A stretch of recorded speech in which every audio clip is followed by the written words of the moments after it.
Hello everyone. This time I want to share a little bit about diplomacy.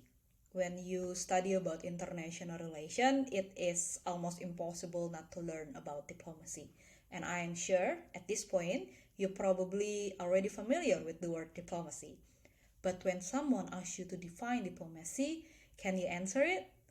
Well, according to the Oxford English Dictionary, diplomacy is a management of international relations through negotiations, in which relations are aligned and regulated by ambassadors or diplomats.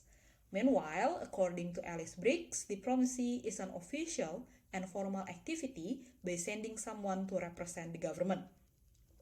From these two definitions, we can make the conclusion that diplomacy is a formal activity, which is usually carried out by a representative of a country's government, usually the Ministry of Foreign Affairs, which then sends their ambassadors or diplomats. But furthermore, not only state actors who can do diplomacy, non-state actors can do it as well.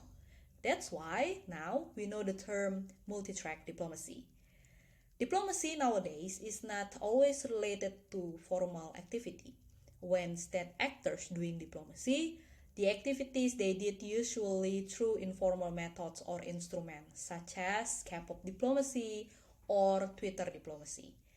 Now, why countries do diplomacy?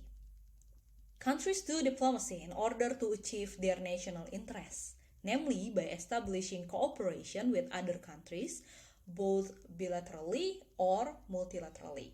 Besides that, according to Morgenthau, diplomacy is also conducted to avoid or to resolve conflicts and ensure the creation of harmonization of peace.